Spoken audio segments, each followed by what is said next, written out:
Good evening friends. तो हम अभी अपना गीता के ऊपर अभ्यास शुरू करते हैं। अभी तक हमने 3 चैप्टर पढ़े हैं और आज से चौथा चैप्टर की शुरुआत करते हैं।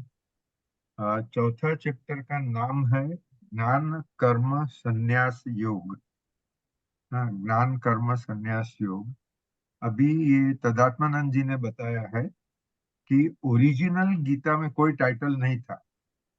अगर आपके पास अनएब्रिज्ड महाभारत है और उसमें अभय भाई और दिनकर के पास तो है, अभय अशोक भाई के पास तो 2-3 वर्जन रहेंगे। तो उसमें महाभारत में जो गीता देते हैं भीष्म पर्व में, उसमें ये कोई चैप्टर टाइटल नहीं था। ये किसी महात्मा ने दिए हैं। और ओरिजिनल जो कृष्ण भगवान ने गीता बताया उसमें टाइटल नहीं था। उसका भी एक कारण है कि अगर आप बोलो कर्मयोग, हाँ, तो कर्मयोग का सबसे फेमस श्लोक जो है निष्काम कर्मयोग का, वो सेकंड अध्याय में। और सेकंड अध्याय का टाइटल है सांख्य योग। हाँ। और फिर कर्म और निष्काम कर्म ये सब्जेक्ट कम से कम 6 बार रिपीट होता है पूरे गीता में। हाँ। तो ऐसा नहीं है कि आपने एक टाइटल दे दिया, जैसे एक बायोलॉजी का है एक फिजिक्स का है, तो उसमें खाली बायोलॉजी आएगी और फिजिक्स के टाइटल में खाली, ऐसा नहीं है। और ये बराबर ही है, क्योंकि बहुत कठिन कंसेप्ट जब भी होते हैं तो अलग अलग एस्पेक्ट से, अलग अलग दृष्टिकोण से उसको फिर समझाना ही पड़ता है। वो कन्वर्सेशन विद गॉड में भी एक ही सब्जेक्ट बहुत बार रिपीट होता है, गीता में भी रिपीट होता है। और मैंने इसमें कुछ कुछ जगह पे खास मार्क भी किया है कि कोई प्रेशर है चार्टर्ड अकाउंटेंट और उसको सीखना है कि कैसे स्पीच देवे, तो उसके लिए गीता एक बहुत लर्निंग लेसन है कि कैसे स्पीच देना चाहिए उसमें, जब आपके पास बहुत ही कठिन एब्स्ट्रैक्ट कंसेप्ट है तो कैसे समझाना चाहिए। तो अभी हम टाइटल खाली बोल रहे हैं। भगवान ने तो नहीं दिए थे, किसी भी महात्मा ने दिए तो उन्होंने उनका ठीक है, हम वो टाइटल साथ में आगे रख के चलते हैं। ये जो अभी मैंने ये 2-3 महीने अपना जो शुरू किया उसमें 3-4 अलग अलग कमेंट्री गीता के ऊपर मैंने खरीदी है। और जो मधुसूदन सरस्वती जी ने लिखी थी, वो तदात्मानंद जी ने अपनी एक टॉक में कहा कि मैं मधुसूदन सरस्वती की कमेंट्री फॉलो करता हूँ। उनके तो गीता के ऊपर 140 लेक्चर है यूट्यूब पर। तो मैंने तुरंत मधुसूदन सरस्वती जी की वो कमेंट्री ली।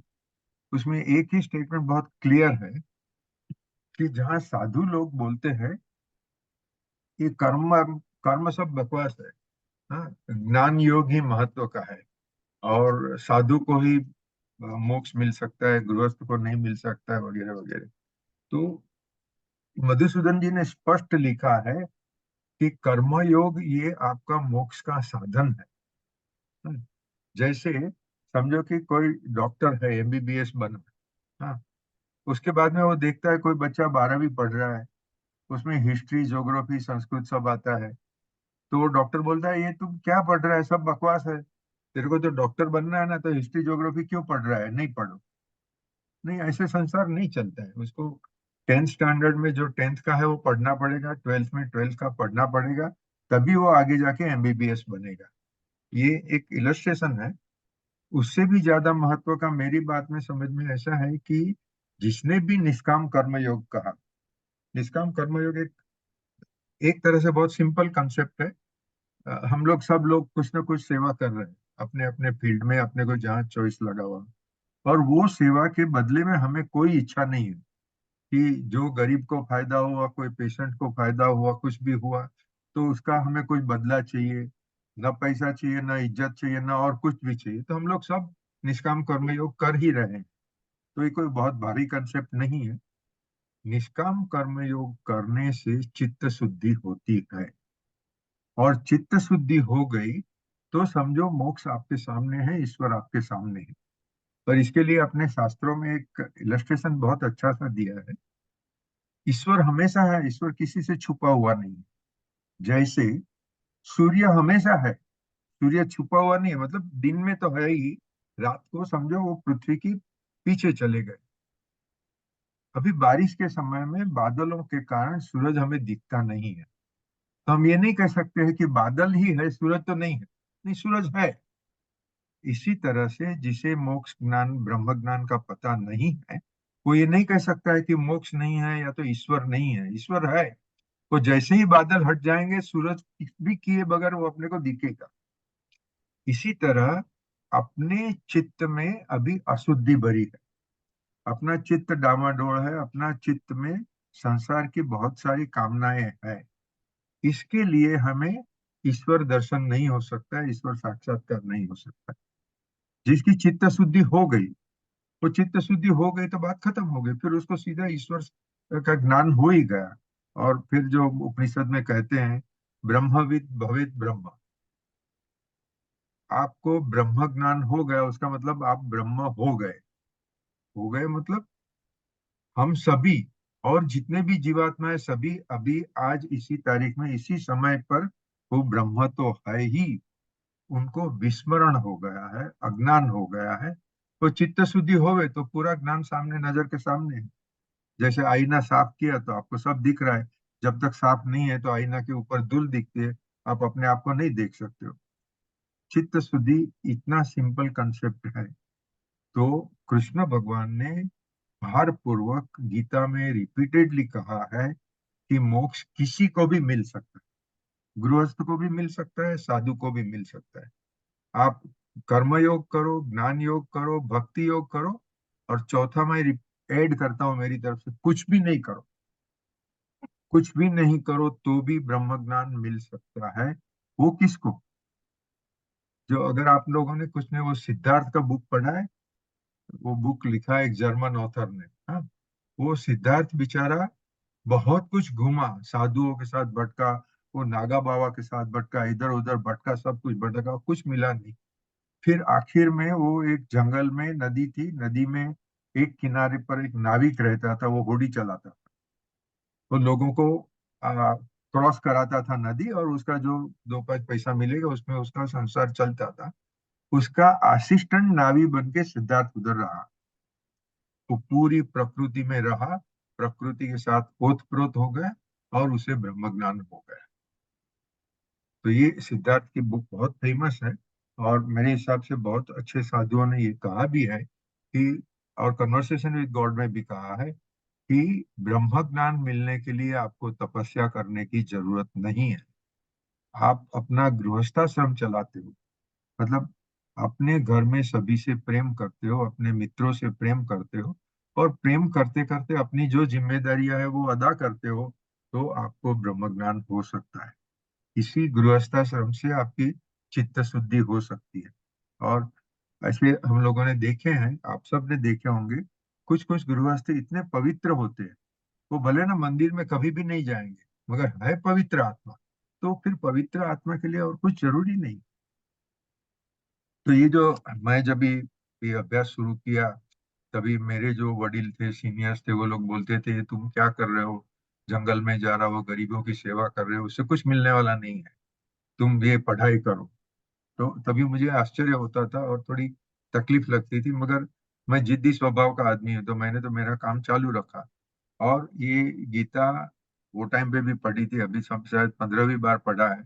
तो अभी एकदम क्लियर हो गया कि भगवान कृष्ण ने कहा है कि आप साधु बने बगैर भी मोक्ष पा सकते हो।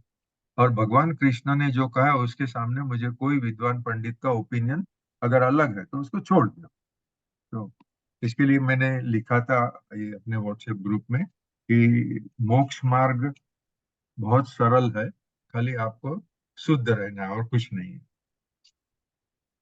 सर ये करीब जी। कोविड के टाइम से जब अपन न्यू मेरिन लाइंस में मीटिंग होती थी, तब हाँ। आपने वहां भी चित्त शुद्धि की बात सबसे पहले की थी। करेक्ट। ऐसे तो सुनते रहते हैं, लेकिन वो हाईलाइट मतलब मन में पहली बार उस टाइम हुई। लेकिन अब पिछले 4 साल में हाँ जी। जब जहाँ जितने कोई मतलब अच्छे लोगों को सुनने, देखने, पढ़ने का मौका मिला है, तो हाँ, ये हाईएस्ट इंपॉर्टेंस देते हैं सर इस बात बराबर है, एकदम बराबर है। वो जो चित्त शुद्धि के लिए दो तीन इलस्ट्रेशन दिए जाते हैं, को। हाँ। उसमें एक है बुद्ध भगवान का। हाँ, बुद्ध भगवान ने अपने चेले से कहा बेटा प्यास लगी है, पानी लेके आओ। तो वो पानी लेने को गया, उसके पीछे पीछे भगवान भी गए। हाँ। तो वो जो एक छोटे सा झरण बह रहा था, उसका पानी गंदा था। हम्म, तो उसमें वो पानी में नीचे देखेंगे तो ना नीचे पत्थर दिखता है, कुछ नहीं दिखता है। तो भगवान ने अपने शिष्य को कहा, तू शांति धर, एक 5 मिनट में सब कचरा नीचे बैठ जाएगा, पानी शुद्ध हो जाएगा। हाँ। और जैसे ही पानी शुद्ध हो गया तो वो जरण के नीचे का बॉटम भी दिखने लगा, और भगवान और उनके शिष्य दोनों का रिफ्लेक्शन भी दिखने लगा। हाँ। अपना मन, मन में हमारी काम वासना है, धन की वासना है, प्रसिद्धि की वासना है, तभी तक हमें पता नहीं है कि हम आत्मा है। तभी तक हम अपने आप को जीव मान के चलते हैं। दूसरा उदाहरण है ये आईने का। मिरर में अपने को अपने आप दिखता नहीं है क्योंकि मिरर गंदा है। ठीक है। तो कहते हैं कि अपना चित्त शुद्धि कर ले तो भगवान आपके सामने ही है, या तो एक्चुअली आप खुद ही भगवान हो, आपको पता चल जाएगा, बात खत्म हो। सर आईना वाली बात पे एक छोटा सा शेर है, बाकी लोगों को थोड़ा सा अच्छा लगेगा। जरूर। वो गालिब का है सर वो। हाँ। उम्र भर गालिब यही गलती करता रहा, उम्र भर गालिब यही गलती करता रहा, धूल चेहरे पे थी आईना साफ करता रहा। देखो, गालिब का तो मैं और दिनकर दोनों एकदम फैन है। तो सबको, मेरे ख्याल से मैंने पूछा नहीं है, बाकी सबको पसंद तो आता ही होगा। और ये हकीकत है, बराबर है। सॉरी सर, नहीं, थोड़ा sorry. डाइग्रेशन के लिए सॉरी नहीं, सॉरी। नहीं, Rashmin bhai. I हाँ। think, sorry, you mentioned about this any book, sorry, Herman Hesse. हाँ। આપણે આની book Herman Hesse એનો हाँ, author हेमंत છે। है, बराबर बराबर। तो यस। ये बुक में जो सिद्धार्थ का बुक है ना बहुत इंटरेस्टिंग है। उसमें लास्ट चैप्टर है ना, गोविंदा नाम है। ओके। तो स्टार्टिंग में ऐसा हुआ, गोविंदा और सिद्धार्थ दोनों निकलते हैं कि भाई we want to see what is the truth, कि अपना रियल। तो गोविंदा ने ज्वाइन किया बुद्धा भगवान को, और इसने बोला, सिद्धार्थ ने बोला, no I will take my own way, और मैं मेरे हिसाब से ढूंढता हूँ, लेट अस सी हम्म। क्या होता है। हम्म। तो उसके लिए उसका जो जर्नी है सिद्धार्थ का, वो बहुत इंटरेस्टिंग है, बिकॉज उसने पूरा लाइफ एक वेश्या के पास गया, उसके साथ उसने बच्चा किया, जॉब किया किधर, और पूरा फाइनली जो रश्मिन भाई ने बताया वो उधर गया। लेकिन लास्ट में ऐसा होता है कि वो आदमी मर जाता है, खाली ये रहता है, नाविक मर जाता है। और नाविक ने उसको इतना ही बोला था कि मेरे को कुछ भी प्रॉब्लम होता है तो मैं कुछ नहीं करता हूँ, खाली नदी में देखते रहता हूँ और वो पानी मेरे को जवाब दे देता है। और उसके बाद वो गोविंदा उसको मिलता है, and that is the best chapter of the book, last chapter है। गोविंदा और वो दोनों उसको मिलके, खाली गोविंदा उसको पूछता है कि तेरे को मिल गया, तो वो ये बोलता है कि हाँ मेरे को मिल गया। तो फिर वो बोलता है तो क्या मिला, तो बोलता है मेरा खाली सिर को छू तू।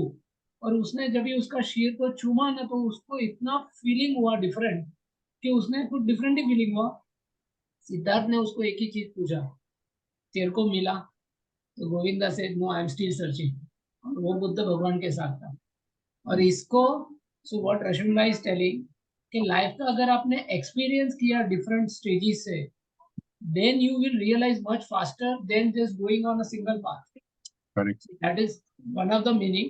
So this book is like one of my favorite. I must have read it 3 4 times. It is, and that Govinda chapter is very good. Siddharth और वो नाविक बोलते हैं, मुझे तो नदी भी जवाब देती है, मुझे प्रकृति भी Exactly, जवाब देती है। अपने exactly. में ये धीरज होनी चाहिए कि आप दरिया के पास बैठ गए, या तो जंगल में जाके बैठ गए, या तो गार्डन में जाके बैठ गए, शांति से पवन की आवाज सुनो, पक्षियों की आवाज सुनो, प्रकृति क्या कह रही है वो सुनो। और अगर इतनी धीरज है तो धीरे धीरे सब अपने को इंट्यूशन से आने लगेगा। Great. So continue. हम्म। अच्छा, अभी ये निष्काम कर्म योग में निष्काम सब, अभय भाई તમારી પાછળથી લાઈટ બહુ આવે છે એટલે તમારું મોઢું નથી દેખાતું.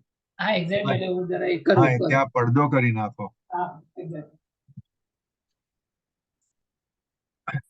अच्छा, निष्काम कर्म योग जो कहते हैं उसमें कामना के ऊपर इतना बड़ा विरोध क्यों है?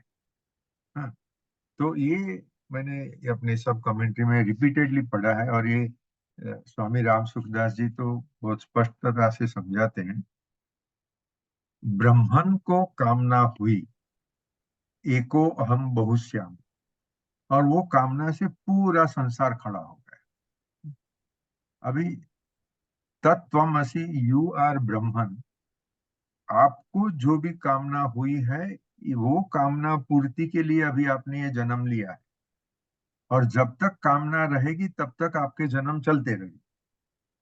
जिस समय आप सोचोगे कि अभी मुझे कोई भी कामना बाकी नहीं है, तो वो आपका लास्ट बर्थ होगा। ये चीज राम सुखदास जी बहुत बार रिपीटेडली कहते हैं, और इसके लिए कहा है कि आपको कर्म तो करना ही पड़ेगा। जन्म लिया है इंसान का तो कर्म तो करना ही पड़ेगा।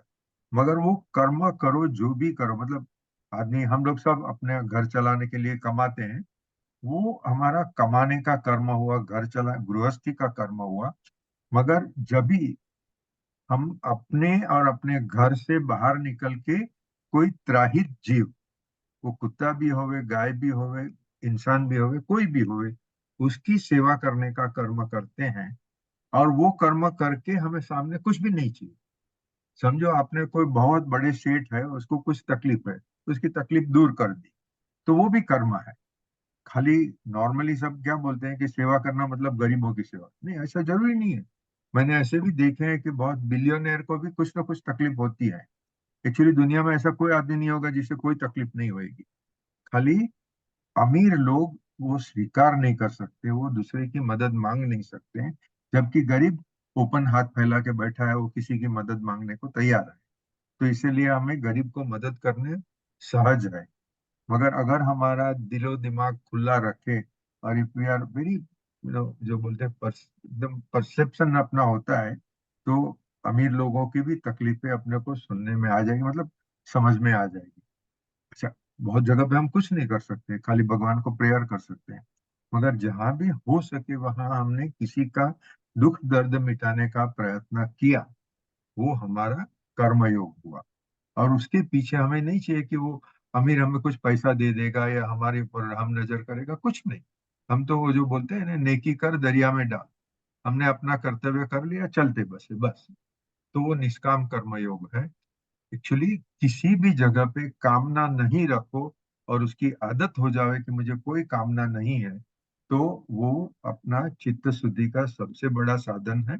चित्त शुद्धि हुई तो आपको पता चल गया कि आप ईश्वर हो।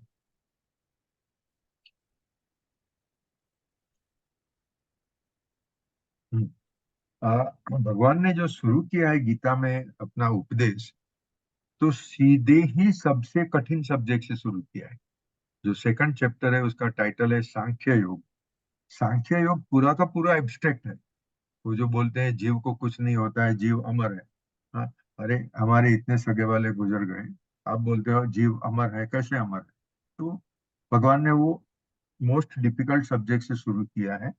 और मैंने भी वही शुरू किया है जो अभी अपना डिस्कशन हुआ। एक्चुअली हम गीता के ऊपर आए उसके पहले भी 2-3 साल से हम तो डिस्कस कर रहे हैं, और उसमें अद्वैत वेदांत से ही मैंने शुरू किया है कि ये अद्वैत वेदांत ही आखिरी अल्टीमेट ट्रुथ है। हम्म। अभी सांख्य योग के ऊपर मैं पहले से पढ़ रहा था। ये हिंदू धर्म में जो कहते हैं कि कपिल मुनि ने लिखा था, और कपिल मुनि ने जो लिखा वो ओरिजिनल प्रत किसी के पास है नहीं, क्योंकि कपिल मुनि माना जाता है कि राम भगवान के भी पहले हो गए। ओके, तो मगर वो सांख्य योग पर लोगों ने, अलग अलग लोगों ने कमेंट्री की। उसमें कोई एक ईश्वर चंद्र का कमेंट्री अवेलेबल है, मैंने डाउनलोड किया है, मगर अभी तक पढ़ नहीं सका हूँ। मगर जो भी समरीज मैंने पढ़ी है सांख्य योग की, उसके ऊपर से सांख्य योग क्या है थोड़ा समझ में आया। मगर गीता में कृष्ण भगवान ने जो सांख्य योग कहा है वो कंप्लीटली डिफरेंट है। कपिल मुनि का सांख्य योग अलग है, यहाँ गीता में भगवान ने जिसको सांख्य योग नाम दिया है वो अलग है। तो मैं खाली अभी इंफॉर्मेशन के लिए बता रहा हूँ। जब भी हम कपिल मुनि के ऊपर बात करेंगे तभी हम सांख्य योग की सेपरेटली बात करेंगे।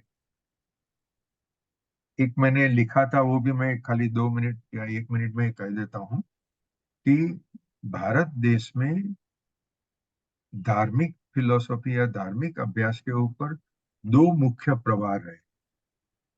एक है ये वैदिक या तो ब्राह्मण धर्म, जिसमें वेद वेदांत पर बहुत ज्यादा ध्यान दिया है, और दूसरा है श्रमण धर्म। श्रमण धर्म ऋषभ देव जी ने पहले भारत देश में प्रोनाउंस किया था।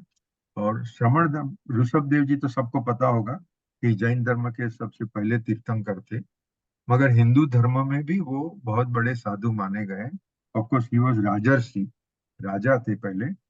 और रामचंद्र भगवान राम के पूर्वज थे। तो इक्ष्वाकु वंश ऋषभ देव से शुरू हुआ।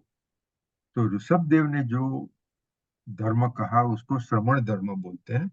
उसके बाद में ये राम भगवान ने तो अपना वैदिक धर्म अपनाया था। और श्रमण धर्म के साधु लोग अलग अलग रहे थे। और ऑफकोर्स जैन धर्म में 24 तीर्थंकर हो गए। बुद्ध भगवान के जो बोलते हैं कुछ, उन्होंने क्या 4 या 6 सीन्स देखे थे। कोई डेड बॉडी देखा, कोई बीमार देखा, और एक देखा था उन्होंने श्रमण साधु। और वो श्रमण साधु देख के फिर उन्होंने नक्की किया कि बाकी सब अवस्था में दुख ही दुख है, साधु अवस्था में ही दुख की निवृत्ति है। तो ये अभी श्रवण श्रमण धर्म जो है वो वेद को रिजेक्ट करते हैं आउटराइट। वो बिल्कुल नहीं मानते हैं। और जैन धर्म में ब्राह्मण धर्म में तो ईश्वर को मानते ही नहीं है। जैन धर्म में ये कंसेप्ट क्लियरली है कि ईश्वर हमें बनाता है और ईश्वर हमें कर्म का आदेश देता है या कर्म फल देता है, ये सब गलत है। हम आत्मा है और हम अपनी इच्छा से जो होता है वो करते हैं।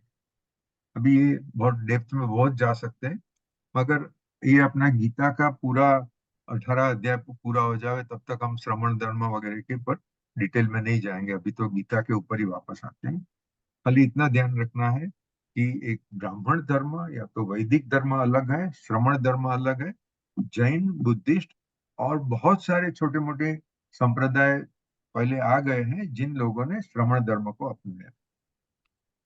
आपको ख्याल होगा, मैं अभी श्लोक भूल गया मगर पहले 3 अध्याय में ही आ गया है कि कृष्ण भगवान ने कहा है कि वेद वेद कर्मकांड का नाम। कर्मकांड वो कर्मयोग से अलग है। पहले के जमाने में ब्राह्मण लोग करवाते थे और लोग करते थे यज्ञ वगैरह। मतलब देवताओं को खुश करो और उनको खुश करके कुछ अपनी प्राप्ति करनी है। वो हर एक प्राप्ति संसार के लिए थी। मुझे धन चाहिए, मुझे इज्जत चाहिए, मुझे संतान नहीं है, संतान चाहिए। जैसे दशरथ ने भी किया था, राजा दशरथ ने वो पुत्र कामेष्टि यज्ञ किया, ठीक है, और उनको फिर 4 संतान हुए। तो कृष्ण भगवान कहते हैं कि ये कर्म कांड फक्त संसार की प्राप्ति के लिए है। तू अभी ये छोड़ कर्म कांड और कर्मयोग पर आगे बढ़, वेदांत की तरफ आगे बढ़, मतलब उपनिषद की तरफ आगे बढ़। तो ऐसे ये हिंदू धर्म की ताकत है कि वो कहते हैं कि वेद, पूरे जो भी वेद है वो सब वेद बिगिनर्स के लिए है। जब एक हिंदू का भी स्पिरिचुअल डेवलपमेंट होएगा तो वेद, वेदांत, कर्मकांड सब कुछ, सॉरी, वेद को छोड़ के वेदांत पर जाने का है। और वेदांत जो सर्वप्रियानंद जी बहुत स्पष्टता से कहते हैं कि वेद क्या बोलता है, तू अभी पुण्य जमा कर, तू मरेगा उसके बाद में तुझे देवलोक मिलेगा। तो सर्वप्रियानंद जी कहते हैं नहीं, वेदांत तो रोकड़ी बात करते हैं। तू आज अभी इसी वक्त जहां बैठा है वहां तू खुद ईश्वर है। अभी ये तू मान नहीं सकता है, तो वो मानने का जो प्रयत्न करना है वो उपनिषद में दिया है। तो वो एकदम स्पष्ट, आज तुम काम करो, आज तुम्हारा फल मिल गया, बस। ऐसा नहीं कि मरने के बाद मिलेगा। तो ये जो बड़े साधु है, और ये दो मैं तो फॉलो कर रहा हूँ, सर्वप्रियानंद जी और तदात्मानंद जी। ये दोनों बहुत स्पष्टता से कहते हैं उपनिषद ही बराबर है। मैंने आगे कहा है मगर खाली 1 मिनट में ये रिपीट करता हूँ। उपनिषद बड़े बड़े स्टेटमेंट करते हैं, जो महावाक्य है हमने सब आगे पढ़े हुए हैं। तो महावाक्य को समझना कैसे, वो उपनिषद नहीं बताता है। हमने बोल दिया कि अहम ब्रह्मास्मि, अरे बोल तो दिया, उसका समझ में कैसे आवे। तो ये अपना पातंजल जो योगासन है, पातंजल योग, उसमें उन्होंने पूरा दिया है अष्टांग योग। और उसमें उन्होंने समझा है तुम चित्त शुद्धि करो, क्योंकि उसमें तो पहला ही वाक्य है, हाँ, योग चित्त वृत्ति निरोध। मतलब चित्त के ऊपर ही पूरा पातंजल योग सूत्र का पूरा भार है, उसका वजन उसी के ऊपर है। तो वो करो तो समझ में आएगा। अभी उससे भी ज्यादा सरल है वो conversation with God. Conversation with God में मुझे ये पसंद है क्योंकि वो उसकी कोई प्री कंडीशन नहीं है। तेरी ये शर्त है, तू ये करेगा, तू वो करेगा तो तुझे ये मिलेगा, ऐसी कुछ बात नहीं है। वो बोलते हैं भगवान सबके साथ बात करने को तैयार है, तुम तैयार हो क्या, तुम्हें भगवान से बात करनी है क्या। हाँ। और कहते हैं कि हिटलर भी, हिटलर वेंट टू हेवन, मतलब हेल तो है ही नहीं, दुनिया में नर्क है ही नहीं, जबकि क्रिश्चियन धर्म की शुरुआत होती है कि आदम एंड ईव ने पहले पाप किया और उसकी सब संतान पापी है। मतलब कि आप और मैं पापी है, जन्म से पापी है, ये क्रिश्चियन धर्म का बहुत बड़ा स्टेटमेंट है। और फिर कहते हैं तू जीसस क्राइस्ट का चरण पकड़, तू तेरा उद्धार होगा। नहीं, कन्वर्सेशन विद गॉड बहुत क्लियरली कहते हैं, जैसे स्वामी विवेकानंद का वो प्रसिद्ध श्लोक है, तू पापी है, तू नीच है, तू हल्का है, ऐसी कोई बात को मान ले, तू तो सावज का बेटा है, तू हिम्मत से आगे बढ़ और तुझे सब कुछ मिलेगा। तो ये वेदांत की ये ताकत है कहने की, और वो समझाया है नील डोनाल्ड बोल्स ने। तो मुझे ये जो अद्वैत वेदांत एकदम स्पष्ट समझ में आता है, और उसके सब उपनिषद भी समझ में आते हैं। इसका कारण ये है कि मैंने कोई धर्म या संप्रदाय का कोई लिमिटेशन मेरे दिमाग में नहीं रखा। बुद्धिस्ट भी पढ़ो, क्रिश्चियन भी पढ़ो, कोई भी ऑथर का पढ़ो, जो अच्छा लगेगा वो पढ़ो। ओके, ये मैंने जो कहा थोड़ा बोल्ड स्टेटमेंट किया है, अगर आपको कुछ कमेंट करनी है तो। नहीं सर, फुल्ली एग्री, हम भी ऐसे ही हैं सर। बराबर है। सीरियसली सर, सीरियस, दिनों दिन, मतलब पहले भी नहीं था ज्यादा, अब तो दिनों दिन और भी कम होता जा रहा है ये जो रिलीजियस फैनेटिज्म और ये जो भी है, इतना ज्यादा अंदर से मतलब प्रभावित नहीं करती ये सब चीजें। बराबर, हाँ सर। एकदम बराबर। अपना माइंड ओपन रखते हैं, जहां से भी अच्छा मिला वो हम ग्रहण करते हैं, अच्छा नहीं होएगा छोड़ दिया, और उसके ऊपर हम कोई कमेंट करने की भी जरूरत नहीं है, खाली जी सर। समझ लिया बस, और आगे बस। चलते हैं। जी सर। अभी जो है फोर्थ चैप्टर में, जो और लोग ये शायद मानते होंगे कि बहुत इंपॉर्टेंट नहीं है, क्योंकि भगवान कहते हैं कि मैंने सूर्य को ये ज्ञान बताया था, फिर सूर्य ने अपने संतान को बताया, उसने अपने संतान को बताया, ऐसे करके 6-7 नाम देते हैं, विवस्वान वगैरह वगैरह। ओके। तो अर्जुन उन्हें सवाल पूछता है कि भाई सूर्य तो कितने हजारों लाखों वर्ष पहले हो गए, आपका तो जन्म अभी हुआ है, तो आपने कैसे सूर्य को उपदेश दिया। तभी भगवान कहते हैं कि मेरे तो अनेक जन्म हो गए, तेरे भी अनेक जन्म हो गए, मगर तू तेरे जन्म सब भूल गया है, तू, तेरे को अभी का जन्म ही याद है, मुझे मेरे और तेरे दोनों के सभी जन्म याद है। ये जीवात्मा और परमात्मा का फर्क है, वो तो है बराबर। मगर इसके ऊपर से मैं एक और चीज करता हूँ, इट्स ए डिराइव्ड थिंकिंग। बहुत लोग बोलते हैं कि अरे ये विद्या लुप्त हो जाएगी तो क्या, आज हमें उपनिषद पता है, हाँ उपनिषद लुप्त हो गए तो क्या होगा। किसी ने कहा है बाकी सब विद्या नष्ट हो जाए मगर ईशोपनिषद एक भी बाकी रहेगा तो फिर लोगों को सब कुछ समझ में आएगा। इधर मेरा कहना है कि दुनिया की समस्त विद्याओं का मूल क्या है, समस्त विद्या, हाँ, आप फिजिक्स बायोलॉजी पढ़ा, इनकम टैक्स पढ़ा, या तो वेद वेदांत पढ़ा, या तो आगम पढ़ा, जो भी पढ़ा, समस्त विद्या का मूल भगवान है। और भगवान मरने वाले नहीं, वो जब भी जो चाहे वो विद्या अपने में छोड़ देंगे, और फिर लोग बोलेंगे मैडम क्यूरी ने ये इन्वेंशन किया, उसने ये इन्वेंशन किया, आइंस्टाइन ने फला इन्वेंशन किया। अरे भाई, सबका बेसिक सोर्स तो भगवान ही है। और वो भगवान तो विद्या लुप्त किसके दिमाग में होगी, या तो पहले डिनोसॉर थे, डिनोसॉर लुप्त हो गए, एक समय पे मानव जात भी लुप्त हो जाएगी तो क्या हुआ। मानव जात लुप्त हो जाएगी तो संसार का थोड़ा ज्ञान थोड़ी खत्म हो जाने वाला है, ज्ञान कभी खत्म नहीं होगा, वो अमर है और रहेगा। सर जब हमें लगता है ना कि मतलब हमें सब कुछ पता है, हाँ। तब ये ऐसे विचार पैदा होते हैं उसके अंदर कि जैसे मैं नहीं रहूंगा तो कैसे कंपनी चलेगी, मेरा घर कैसे चलेगा, या फिर करेक्ट। और बड़ा आदमी है तो सोचेगा इंडिया कैसे चलेगा या पूरा वर्ल्ड कैसे चलेगा। सो हाँ। ये टोटल माया है सर, इल्यूजन है, इसका कोई मतलब ही नहीं है ये सब सवाल। टोटल इल्यूजन है, 100% इल्यूजन है सर। बहुत मजे से चल रहा था, बहुत मजे से चलेगा जिस दिन हम नहीं होंगे, हाँ, बिल्कुल। तो एकदम बराबर। ये भ्रम में रहना ही बेवकूफी है सर। मैंने ये अपने प्रेमानंद महाराज का अढ़ैया का प्रसंग लिंक भेजा था, आपने देखा? मैंने देखा सर। हाँ, दिनकर ने भी देखा है, और लोगों ने शायद नहीं देखा होगा। देखा सर, मैंने भी देखा। देखा, अरे वाह, बहुत अच्छा है। तो अभय भाई ने अशोक भाई, you are very busy, but please try to see that link. अढ़ैया का हास्यप्रद प्रसंग ऐसा करके लिंक है। वो प्रेमानंद महाराज जी बहुत अच्छी तरह से समझाते हैं, और मैं यही मानता हूँ, अपने को कोई ज्यादा भी, हम सत्संग कर रहे हैं, सत्संग अपना हाँ। इंटरेस्ट है, इसके लिए कर रहे हैं, मगर सत्संग नहीं किया तो क्या ब्रह्म ज्ञान नहीं होगा क्या? होगा। बहुत सारे लोग नहीं कर रहे। सिद्धार्थ ने जो अभी अपने अभय भाई ने बताया, सिद्धार्थ ने किया, और सिद्धार्थ को सिखाने वाला था वो नाविक था, वो तो पढ़ा भी नहीं था, शायद स्कूल में भी नहीं गया था, ठीक है।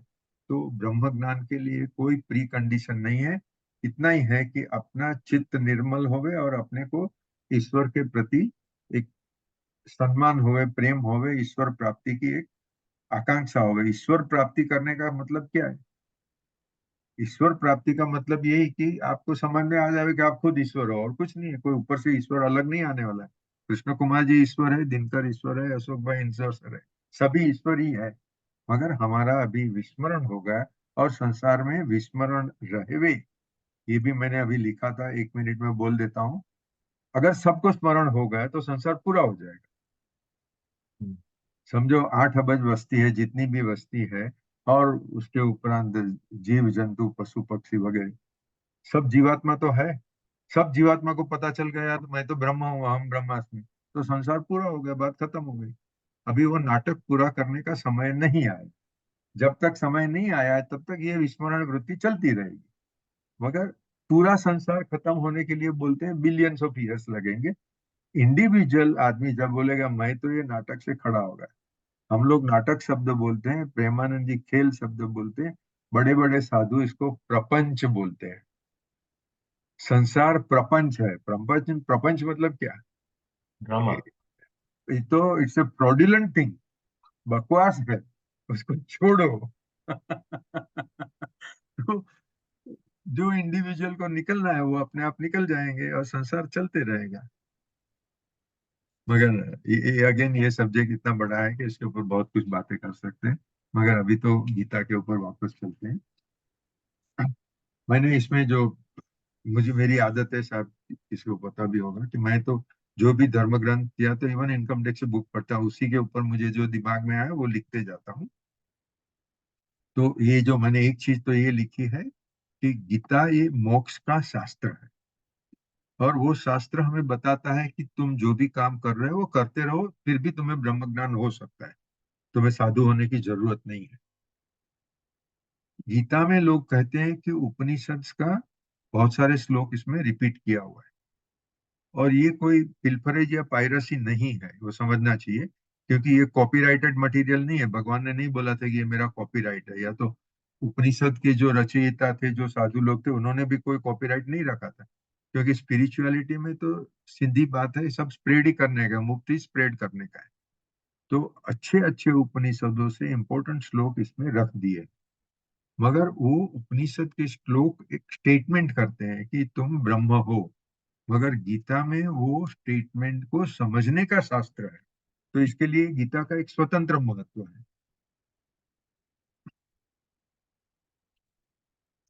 अभी आप लोगों ने जो, जिन्होंने गीता की कमेंट्री या रामायण महाभारत में तो ऐसे शब्द नहीं आते, मगर बहुत साधु लोग बोलते हैं अंश और अंशी।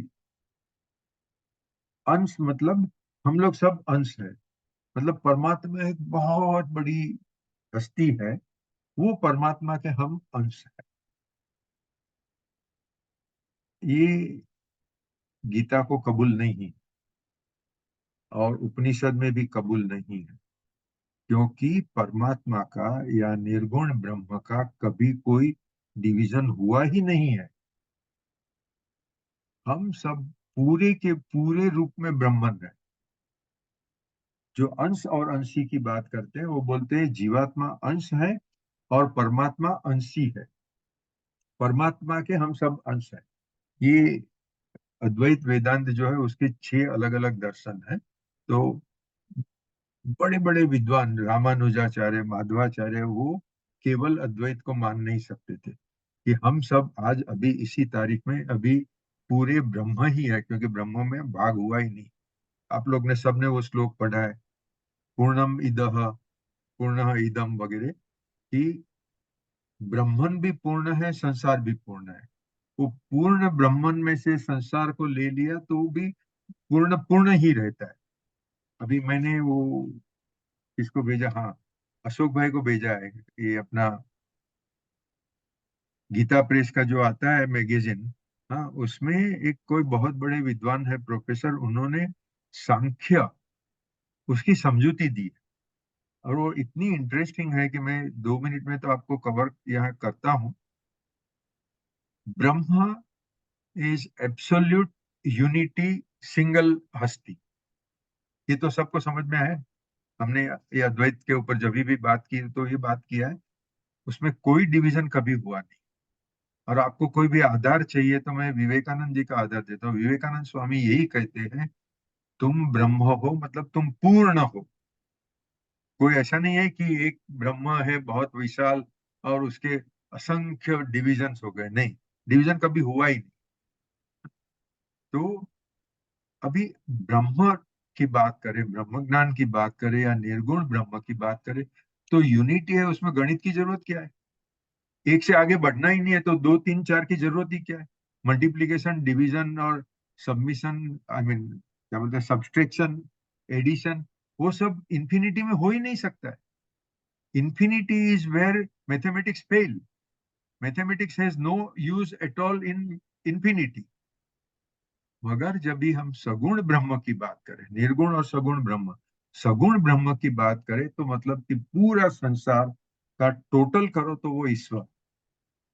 मगर सगुण ब्रह्मन ईश्वर अनंत रूप से मैनिफेस्ट हो रहे हैं, और वो एक से दो हो गए, द्वैत हो गया। मतलब दो या दो से ज्यादा, उसको द्वैत बोलते हैं। द्वैत हुआ, वहां आपको गणित की जरूरत है। और फिर ये विद्वान ने इतना अच्छी तरह से समझाया है कि एक मतलब निर्गुण ब्रह्म, निर्गुण ब्रह्मन के बगैर तो सब कुछ जीरो है। आपको अगर बेसिक मैथमेटिक्स याद होगा तो अपनी जो संस्कृत भाषा का है उसमें 2 means 2 multiplied by 1, 3 means 3 multiplied by 1, 500 means 500 multiplied by 1। अगर किसी भी फिगर को जीरो से मल्टीप्लाई करो तो वो जीरो हो जाता है। तो आपने 5 लाख का फिगर लिया, मल्टीप्लाइड बाय जीरो, तो क्या रिजल्ट आएगा? जीरो ही हो जाएगा। किसी भी फिगर को वन से, मतलब क्या है कि हम जो क्या बोलते हैं, हम लोग गुजराती में पढ़े थे, छेद और ऊपर न्यूमरेटर एंड डिनोमिनेटर। तो डिनोमिनेटर जब तक वन रहेगा तभी तक संख्या का महत्व है। डिनोमिनेटर जीरो हो गया तो वो संख्या इंफिनिटी हो जाती है। और जो भी फिगर है उसको जीरो से मल्टीप्लाई किया तो वो संख्या जीरो हो जाती है। ऐसे करके उन्होंने समझाया, वन मतलब निर्गुण ब्रह्म, दो से लेके नौ, वो संसार के अलग अलग विवर्त है, बोलते हैं। विवर्त मतलब एक ही चीज के अलग अलग रूप। और जीरो संसार है। वो तो सब अपने हिंदू शादी यही बोलते हैं कि संसार तो मिथ्या है वगैरह वगैरह। Again it's a subject of long discussion. मगर पॉइंट ये है कि अपना पूरा mathematics is dependent upon this Upanishadic और वेदांतिक फिलोसॉफी। एक का मतलब, दो से नौ का मतलब, और जीरो का मतलब। तो एक से जीरो तक का मतलब समझ लिया, अगर आप डेप्थ में गए तो वेदांत समझ में आ गया। ये पहली बार, मैं इतना सालों से पढ़ रहा हूँ, पहली बार मुझे इतना सुंदर लेख मिला है। इसी में रश्मि भाई, बस ये मैंने आर्टिकल नहीं देखा, मैं मेरे पास वो मैगजीन तो है घर पे, तो हाँ मैं हाँ कल देखूंगा। लेकिन आप जब ये नंबर की बात कर रहे थे हाँ तो जी, हाँ जी। इससे रिलेटेड अगर हम देखेंगे वो एक है। और जब बहुत बार वो इम्पोर्टेंस दिया जाता है 108 का। हाँ हाँ, और एक सौ वो आठ नंबर, एक तो नंबर है वो, इट्स कंप्लीट नंबर, वो तो है ही। और बराबर। 7वें अध्याय में भी भगवान जब समझाते हैं हाँ कि अपना लोअर प्रकृति और हायर प्रकृति, जब कृष्ण मतलब हाँ भगवान बताते हैं, और हाँ उसी को ये 108 को हम अगर इस तरीके से देखें ना, तो वो बहुत इंटरेस्टिंग बैठता है कि हाँ जैसे मैंने कहा कि वो एक है, हाँ, उसके अलावा और कुछ नहीं है। बराबर। तो वो एक पहला फिगर आ गया, वन। हाँ हाँ अब उसका रूप कैसा है? अगर हम जीरो देखें, हाँ तब जो चीज अनंत होती है, अव्यय होती है, मतलब जो जिसको कुछ नहीं किया जा सकता, हाँ वो सिंबलाइज करता है जीरो। एक बराबर। जिसकी अंत नहीं है, हम्म जिसकी कोई शुरुआत नहीं है। वो सर्कल का अगर हम देखें जीरो का, उस लाइन का शुरुआत अंत कहाँ है और शुरुआत कहाँ है? उस एक की बराबर। नहीं है। वही वो एक जिसका कोई अंत नहीं है, जिसकी कोई शुरुआत नहीं है, अपने अष्ट धातुओं की वजह से ये प्रकृति दिखती है। जो उसकी लोअर प्रकृति, जैसे 7वें अध्याय में आएगा कि हायर प्रकृति उनकी एक ही है, जो हर चीज को वो चेतना देते हैं। पर वो जो 8 धातुओं में अपने, अब जो वो आगे चल के वो 7वें अध्याय में भगवान जब समझाएंगे कि वो 5 elements, mind, intellect and ego, ये 8 मिला के वो एक, इन 8 को जब चेतना देता है तो ये संसार रूपी जन्म दिखता है। वो बोलते हैं कि मेरे हायर, जो मेरी प्रकृति है, उस पे फोकस करो जो एक ही है। और ये जो जिसकी वजह से दिख रहे हैं बाकी 8 एलिमेंट्स जो जिनमें चेतना आ रही है, वो मेरी हायर प्रकृति है, और वो मेरी जो 8 है वो लोअर प्रकृति है। तो इसी तरीके से वो 7वें अध्याय में समझाती है। नंबर का क्या ध्यान है, तो मेरे को बात आई, चलो सब शेयर करते हैं। થેન્ક યુ, બરાબર છે, બરાબર છે. It's very important. અને आई हैड नेवर थॉट के स्पिरिचुअलिटी का मैथमेटिक्स के साथ इतना बड़ा कनेक्शन होगा. और सही माने में अपने ऋषि मुनि बहुत डीप थिंकर थे, बहुत डीप. अपना जो व्याकरण है वो भी बहुत अच्छी तरह से सोच समझ के लिखा हुआ है. मैथमेटिक्स भी बहुत सोच समझ के लिखा हुआ है. हेड्स ऑफ टू दोस ऋषि मुनि, रियली. सर ये ये लेख आर्टिकल कल्याण शेयर में आया क्या? कीजिएगा बाकी लोगों के साथ भी हमारे, ये जो आर्टिकल जो कल्याण, पूछे कल्याण मैगजीन जो कल्याण, आता है मंथली, हाँ उसमें. कल्याण है. यस हाँ, यस, ઓકે. તારે આવે છે દિનકર કલ્યાણ? નહીં હમણાં બંધ થઈ ગયું છે. ફેબ્રુઆરી મંગાઈશ. મહિનાના કલ્યાણમાં છે. હા, હું ઓકે. છે ને, I will put up those 3 pages, I will send to everybody. मगर वो वेरी वेरी बहुत गुड. कठिन है. मुझे जो अभी मैं समझाऊं, मेरे ख्याल से आधा ही समझाऊं. वो 3 बार पढ़ के बाद में समझाऊं. तो अभी जब 6 बार पढ़ूंगा तो पूरा समझ में आएगा शायद. वो सबसे अच्छा रहेगा. तो अच्छा रहेगा ना हमारे लिए.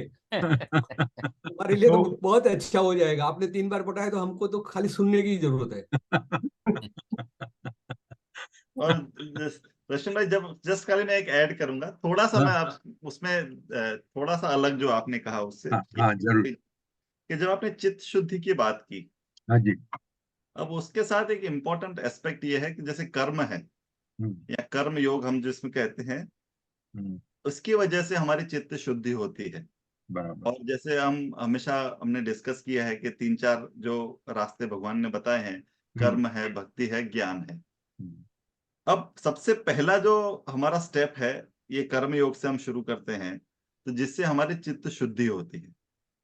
इसी के साथ जब हम भक्ति योग को अपना ऐसा नहीं है कि हर किसी का अलग अलग कहते हैं कि उसका रास्ता जो है. जिस तरीके से, हाँ, जिसको जो सूट करता है उसमें जा सकता है, उसमें कुछ वो नहीं है, तीनों साथ करना ऐसा कुछ जरूरी नहीं है। पर जिस तरीके से जब समझाया जाता है कि उसी के साथ जैसे हम भक्ति योग करते हैं, भक्ति योग में जाते हैं, उस बात में जाते हैं, तो वहां पे आता है चित्त शुद्धि हुई। फिर है चित्त एकाग्रता, चित्त एकाग्रता। बराबर. अब कर्म योग का मेजर पोर्शन जो है, जो हमको हेल्प करता है, वो चित्त शुद्धि में करता है। हम्म, भक्ति योग हमको उसमें हमको वो उसके लिए बनाता है कि जहां हम सिंगल पॉइंटेड फोकस कर सकते हैं। उस अवस्था में हमारा क्या होता है कि मन यहां वहां नहीं जाता। चित्त शुद्धि तो हो गई, लेकिन ये संभावना बनी रहती है कि हमारा मन इधर उधर जाएगा, भटकेगा। वहां पे भक्ति योग काम आता है कि जहां पर I can be single pointed, मेरा फोकस बन सकता है, एक ही थॉट पे मैं फोकस कर सकता हूँ, एक ही थॉट पे मैं सोच सकता हूँ। जैसे हमारा सोचने की शक्ति है कि मैं ही वही हूं, मैं अहम ब्रह्मास्मि की जब हम बात करते हैं। पर जब तक मेरे मन में मेरा चित्त तो शुद्ध हो गया, लेकिन और बहुत सारे विचार भी आएंगे, तो भी मैं कहीं ना कहीं उसमें भटक सकता हूं।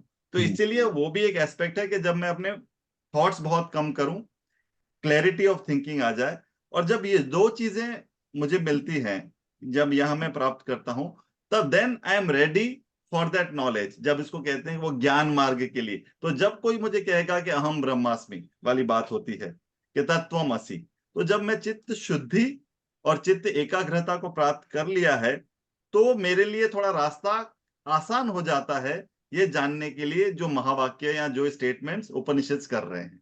तो चित्त शुद्धि के साथ ये भी थोड़ा बहुत मेरे हिसाब से जरूरी हो जाता है।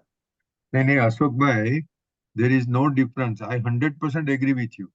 हाँ, and I am sharing my personal experience. Okay, कि आई स्टार्टेड फर्स्ट विथ कर्मयोग, मतलब गरीबों की सेवा करना।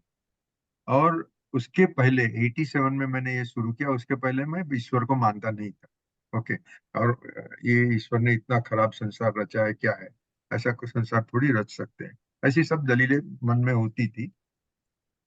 तो जब कर्मयोग शुरू किया, सेवा शुरू की, तो पता नहीं, मेरे साथ में तो कोई दलील करने वाला था नहीं, मगर ऑटोमेटिक मेरे दिमाग में ईश्वर की हस्ती स्वीकार हो गई। अच्छा, अच्छा, फिर मैंने सोचा कि मैं जो भी कर रहा हूँ, कुछ लोग मंदिर में जाके भगवान की पूजा करते हैं, मैं ये जो गरीब को सेवा कर रहा हूँ वो मेरी ईश्वर की पूजा है। ओके, तो ऑटोमेटिक कर्मयोग और भक्ति योग दोनों मिल गए। भक्ति योग से बहुत बड़ा फायदा ये है कि हम हमेशा आशावादी रहते हैं। मेरा है कोई, ऊपर वाला है। ओके, तो निराशा होने की संभावना नहीं है। अगर मुझे बहुत तकलीफ आई तो भगवान मेरी कसौटी कर रहे हैं।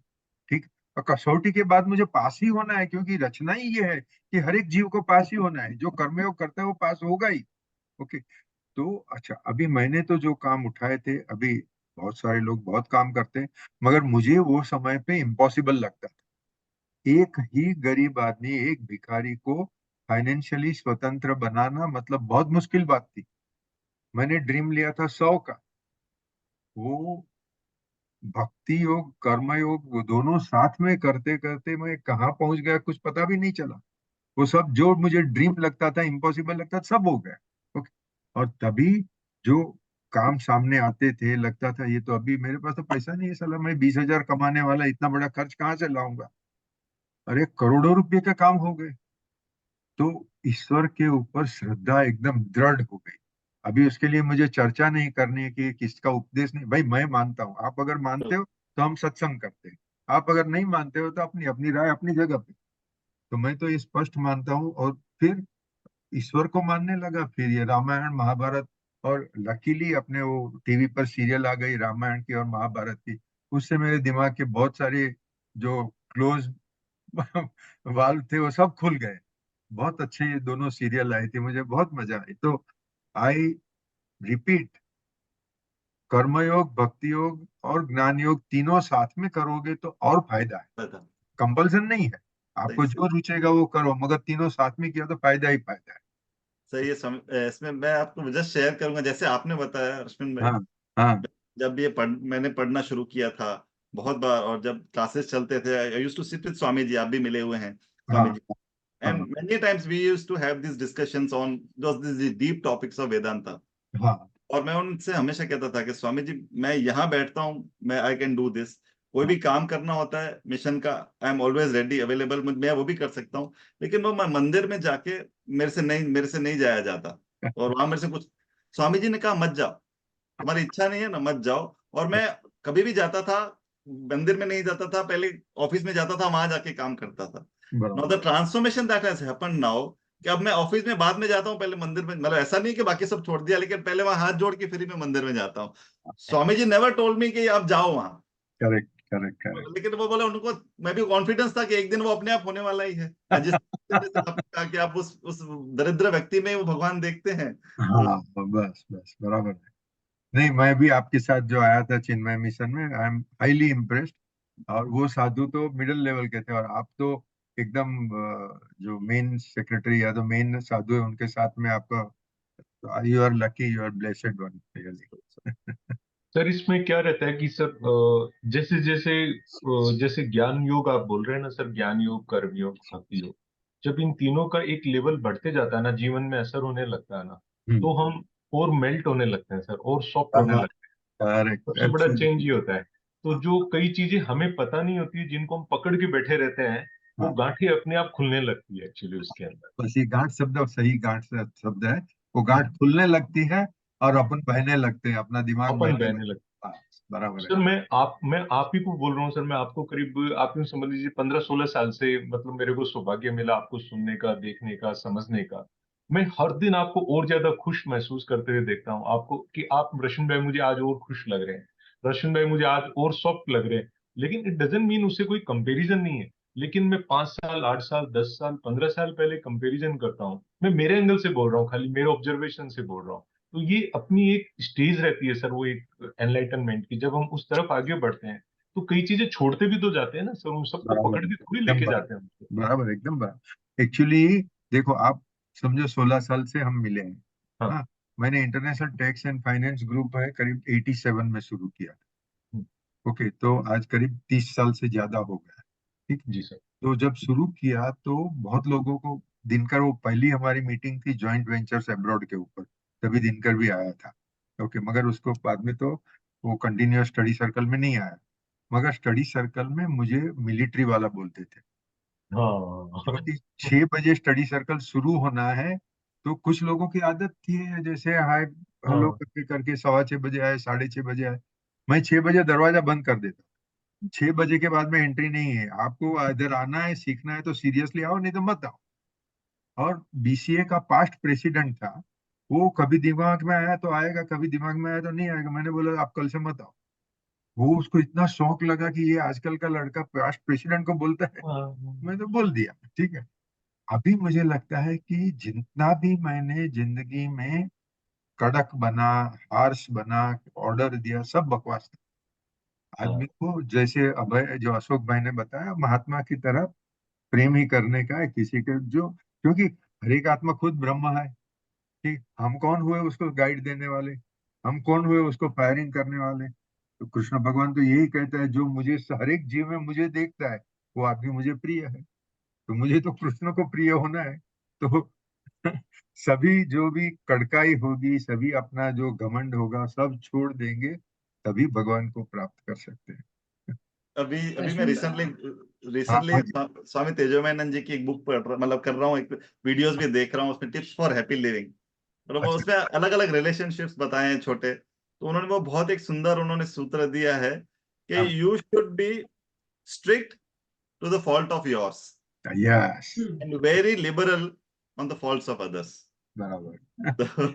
मतलब जो स्ट्रिक्ट है वो अपने लिए रखिए, और डिसिप्लिन भी हाँ, है हाँ, एटलीस्ट अपने लिए रखे। और कलीग में किसी और को सुन रहा था, उन्होंने बहुत सुंदर, मतलब जैसे हम सब शिष्य हैं वेदांत के अगर कर हाँ, रहे हैं, हाँ, उसको जब मतलब जैसे हम सब डिसाइपल्स हैं उस वेदांत के, जब बात करते थे, ये way very beautiful definition, very said, कि मतलब स्वामी चिन्मयानंद जी कहते थे, one who surrenders to discipline is a disciple.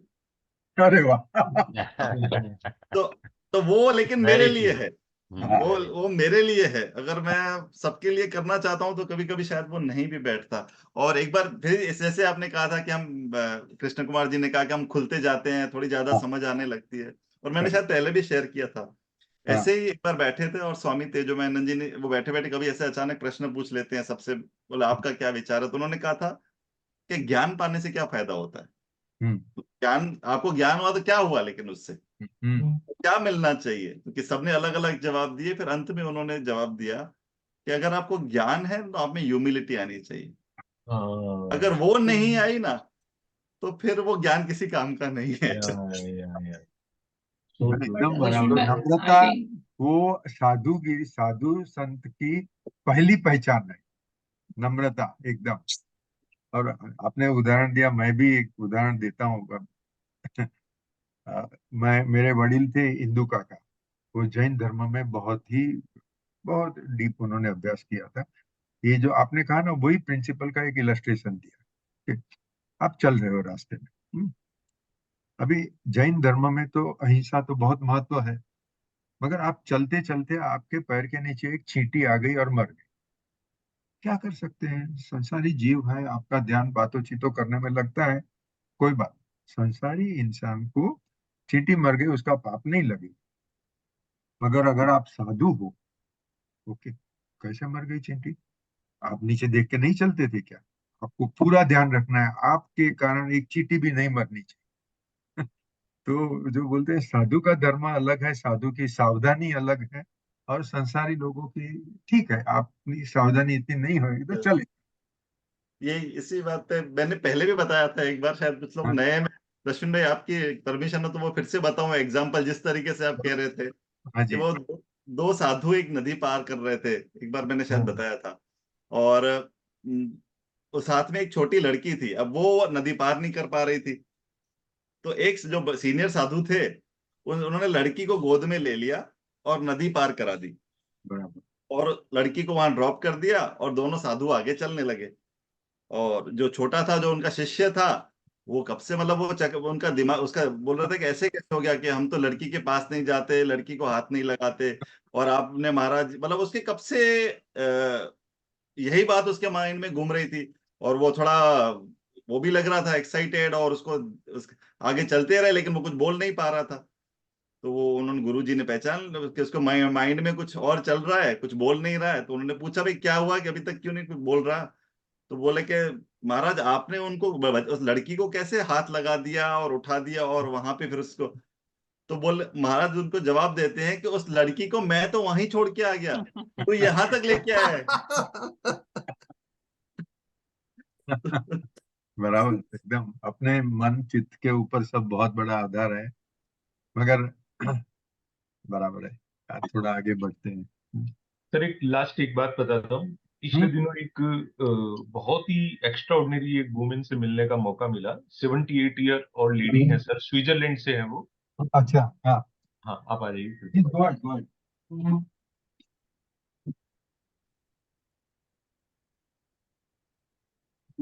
हाँ जी। हाँ सर, वो स्विट्जरलैंड से बिलोंग करती है सर। हम्म। और जब वो 18 साल की रही होगी ना सर, 18 से भी छोटी, तब उसको, आज 78 की उम्र है उसकी, हाँ। And when she was hardly 18, that time she decided कि I will go to India and I will serve the poor people in India. Okay. So अब उसने अपने पेरेंट्स को बताई, तो पेरेंट्स ने एज यूजुअल, उनका रेसिस्टेंस था। और नेचुरल। फिर उसको लैंग्वेज भी, इंग्लिश भी नहीं आती थी। स्विट्जरलैंड में लोग अपनी लैंग्वेज बोलते हैं, वहां पे इंग्लिश भी नहीं होती है। हाँ, हाँ, हाँ। So she went to England to learn English, to come to India. एक हाँ। साल वो वहां पे इंग्लैंड रही, इंग्लिश सीखी वो उसने। और इस बीच वहां पे उसने थोड़ी फ्रेंच एंड जर्मन भी सीख ली वहां पे। Then she came back to here. देन फिर उसकी मदर ने उसको बहुत सपोर्ट किया, and finally she landed in India. Okay. और वो नन बन के आई यहाँ पे। तो नन मिशनरीज वगैरह तो चलती थी उस टाइम में। तो बराबर है। वहां से उसने थोड़ा बहुत इंडिया को 2-3 साल में जाना समझा उसके अंदर। लेकिन सी वर डिटरमिन्ड, मतलब एक very young age. Hmm, and sir hmm. आज बनारस के पास उसका अपना एक सेंटर है सर। कभी मौका लगेगा तो अपन सब साथ में चलेंगे सर। हाँ, हाँ। तो 78, यानी आप समझ लीजिए 60 ईयर्स हो गए उसको इंडिया में सर्व करते हुए। तो वहाँ जो सेंटर्स है, उसमें जो मेंटली रिटार्डेड बच्चे हैं, हैंडीकैप्ड बच्चे हैं, स्कूल चलाती है, हॉस्टल चलाती है। और उसने सिटीजनशिप के लिए फाइट की। अब जाके कुछ साल पहले उसको इंडियन सिटीजनशिप मिली है उसको। ओहो। इंडियन गवर्नमेंट ने रिकॉग्नाइज किया उसको, पद्मश्री मिली है उसको। अरे तो मैं वाह। उससे जब मिला था अभी 5-7 दिन पहले उसे मिलने का हाँ, हाँ। सौभाग्य, अच्छा, अच्छा। मैंने उसको खाली एक ही सवाल पूछा अनेक सवाल में, मतलब आप में ऐसे हिम्मत कैसे है? मतलब आज के दिन अगर मैं स्विट्जरलैंड जाता हूँ तो मैं भी चौकन्ना रहता हूँ, लेकिन आप तो उस दौर में इंडिया आई थी, तो इंडिया की क्या इमेज थी उस टाइम में? तो बराबर है। आप एक, मतलब जो एक लड़की हो सर, 18 साल की लड़की इंडिया में आवे और यूपी जैसे शहर में मतलब जावे, और वहाँ गांव खेड़े में, बनारस से 30 किलोमीटर दूर गंगा नदी के किनारे वहां पे आप सर्व कर रही हो, तो आपको डर नहीं लगा? मतलब आपको कभी कोई चैलेंज नहीं है, तकलीफ नहीं हुई? तो मतलब ऐसी क्या चीज थी आपकी जिसकी वजह से आप सरवाइव कर पाई और ये सब काम कर पाई? सर सी ब्यूटीफुली सेड कि एक ही रीजन है उसका, कि मेरा जो भी ईश्वर है, मेरे को उस पर फेथ था पूरा। बराबर है। मतलब वो फेथ, खाली वो फेथ का जो एंकर रहता है ना, छेड़ा जिसको हाँ, बोलते हैं सर, वो उसको पकड़े पकड़े पकड़े यहाँ तक आती सर। उसने बराबर। इतनी ब्यूटीफुली सर्व किया इस कम्युनिटी को सर, इसको अफलातून। एंड इस एज में भी इतनी हेल्दी है, इतना अच्छा। भाग भाग के काम करती है। 78 की उम्र में भी कोई हिसाब नहीं सर। चेहरे पे झुर्रियां आ गई, लेकिन आत्मा जिसको बोले ना, वो वैसे ही एकदम, मतलब जो एनलाइटन ह्यूमन बींग्स की रहती है। बराबर, बराबर। ठीक है, तो उनका जस्ट नाम शेयर करना ना। किरण किरण सोसाइटी करके एक संस्था है। आप खाली किरण ठीक। सोसाइटी करोगे तो आपको पता ओके। लग जाएगा, बनारस किरण सोसाइटी। हाँ, नहीं, कभी मैं बनारस जाता हूँ तो मैं आप जानता मुझे प्लीज जरा जरूर बताइएगा, बिल्कुल। हूँ। यस। बिल्कुल प्लीज। एक्चुअली પણ अभी। નરસિંહભાઈ, हाँ, હા, बोलो।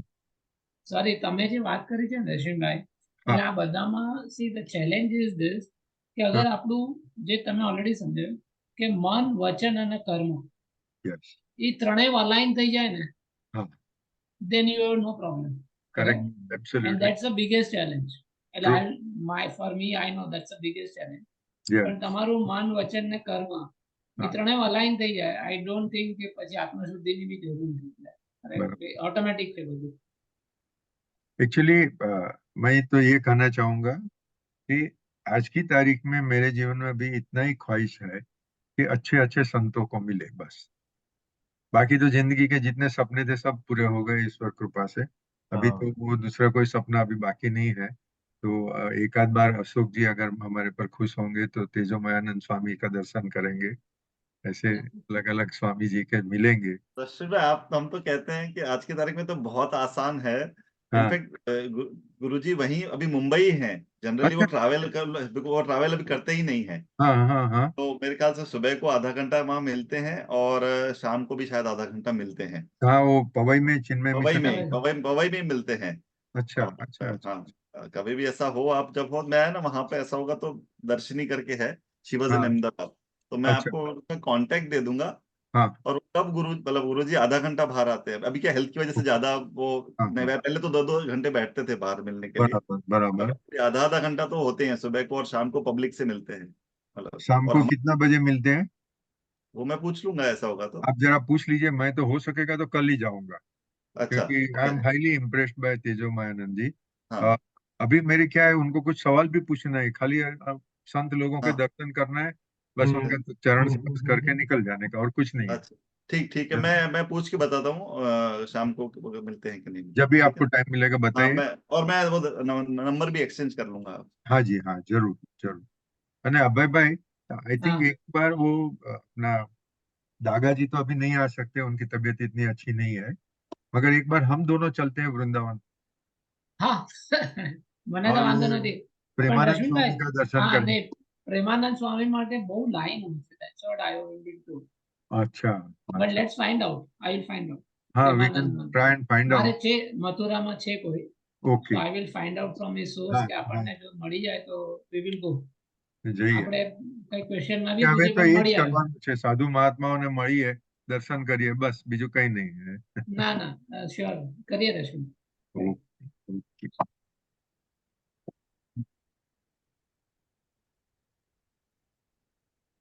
तो अभी मैं ये चौथे अध्याय का पहला 2-3 श्लोक का मैंने समरी बोल दिया कि कृष्ण भगवान कहते हैं, अर्जुन शंका करता है, और उसके जवाब में भगवान ने कहा कि भाई मुझे तो सभी जन्म याद है।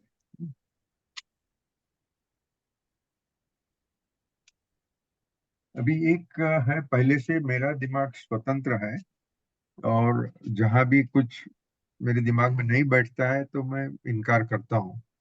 फिर जब जैसे पहले मैंने ईश्वर की हस्ती को इनकार कर दिया था, अभी हिंदुस्तान में रह के ईश्वर की हस्ती को इनकार करना मतलब वो थोड़ी हिम्मत चाहिए। जब अनुभव हुआ तो स्वीकार भी कर लिया, तो ये फ्लेक्सिबिलिटी भी है और इंडिपेंडेंस भी है। गीता में, रामायण में, महाभारत में, सब जगह पे मुझे दिखता है कि जो कमर्शियल पंडित होते हैं, वो जो उनको अपना धंधा चलाना है, पंडित का धंधा एक ही है, पूजा पाठ कराओ और दक्षिणा ले, ठीक है। उन्होंने बहुत सारा कुछ इधर मिश्रण कर दिया है, बहुत कुछ जगह पे अंदर लगा दिया है। तो जहाँ इम्पोर्टेंट होगा तो मैं वो ऑब्जर्वेशन आपको बताऊंगा, बाकी छोड़ देते हैं ऐसी बातों का। खाली यहाँ जो रामसुख दास जी ने कहा है, वो एक सेंटेंस में पढ़ता हूँ। सन्यासी के द्वारा परमात्मा तत्व प्राप्त करने में आता है। जो परमात्मा को सन्यासी प्राप्त करते, वो ही ईश्वर तत्व को कर्मयोगी गृहस्थाश्रम में रह के स्वाधीनता से प्राप्त कर सकते हैं। ये हमने पहले भी कहा, और रामसुख दास जी ने ये बहुत बार रिपीट किया है कि गृहस्थ के लिए ये कर्मयोग करके वो ईश्वर को जरूर प्राप्त कर सकते हैं।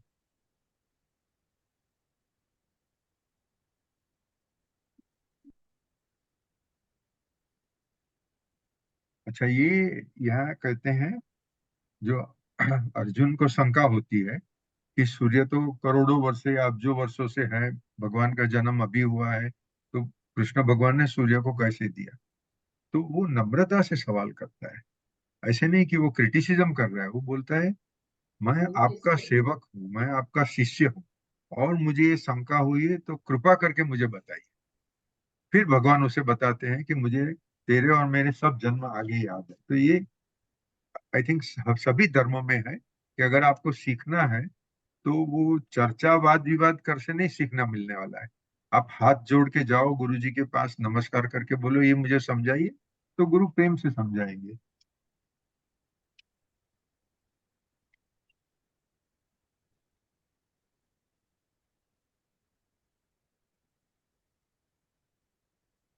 ये इन्होंने कहा है कि कर्मयोग भी एक कॉम्प्लेक्स या तो डीप सीक्रेट जैसी बात है। जिस कर्म से जीवात्मा बंधन में पड़ता है, उसके एक के बाद एक उसके भाव चलते रहते हैं, वो ही कर्म से वो मुक्ति भी प्राप्त कर सकते हैं। फर्क इतना ही है कि पहला कर्म इंसान या जीवात्मा अपने स्वार्थ के लिए करता है, अपनी कामना पूर्ति के लिए करता है, तभी वो बंधे जाता है। और जब वो निष्काम कर्म करता है, भले सेम कर्म करता है, वो घर संसार ही चलाता है, मगर निष्काम कर्म करके चलाता है, तो वो कर्मयोग बन जाता है। और कर्मयोग बनने से उसको ब्रह्म तत्व समझ में आता है।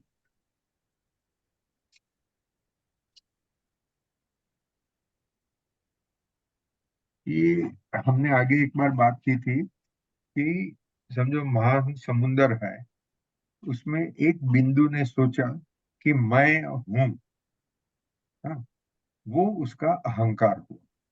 और जैसे पानी के ड्रॉप में एक वो सरफेस टेंशन होता है, तो उससे वो ड्रॉप बाकी का पानी से अलग हो जाता है। इसी तरह से जीवात्मा का अहंकार उसको दूसरों से अलग होने का इल्यूजन क्रिएट करता है। और वो इल्यूजन हुआ, उसके बाद में पूरा संसार वो इल्यूजन तो पहले हुआ, तो अहंकार हुआ कि मैं बाकी समुंदर से अलग हूं, फिर वो कामना करता है। तो अहंकार और कामना से संसार की शुरुआत होती है। भी मैं हूं, ये भावना सभी को है, जीवात्मा को भी। अभी स्वामी राम सुखदास जी कहते हैं कि ये अनुभव ट्रीज और माउंटेन को भी है। क्योंकि इसी अपने धर्म में कहते हैं कि ये पर्वत, पत्थर, जड़ नहीं है, हर एक में जीव है। आगे भी मैंने कोट किया था, रमण महर्षि ने भी बताया था कि पत्थर में भी चेतना है, और चैतन्य बगैर की तो कोई चीज है ही नहीं। तो जिसमें भी चैतन्य है उसे ये फीलिंग होती है कि मैं हूँ। और ये मैं हूँ, ये दो शब्द जब आए, अहंकार आया, तभी अपने आप को संसार से, ईश्वर से अलग मानते हैं, और तभी ये सब चक्कर शुरू होता है। अभी अपने धर्म के करीब करीब सभी साधु लोग बताते हैं कि संसार एक पनिशमेंट है। इसकी जगह पे कन्वर्सेशन विद गॉड स्पष्ट बोलते हैं, नील डोनाल्ड वर्ड स्पष्ट बोलते हैं, संसार ये पनिशमेंट नहीं है। आपने जन्म लिया है अपनी स्वेच्छा से, आपको जो अनुभव करना है वो ही अनुभव आपको मिल रहा है। किसी ने बहुत अमीर बनने का चाहा, अमीर बने, मगर जो ब्रह्म लेवल पर है उसके लिए मुकेश अंबानी का धन भी कुछ नहीं है, तुच्छ है। और उसके लिए एक भिखारी का जन्म होना वो कोई पनिशमेंट नहीं है। क्योंकि उसे पता है कि जैसे अमिताभ बच्चन है तो उसे पता है कि मैं क्या हूँ। फिर वो कुली का रोल कर रहा है या शहंशाह का रोल कर रहा है, उसके दिमाग में कोई तकलीफ नहीं है।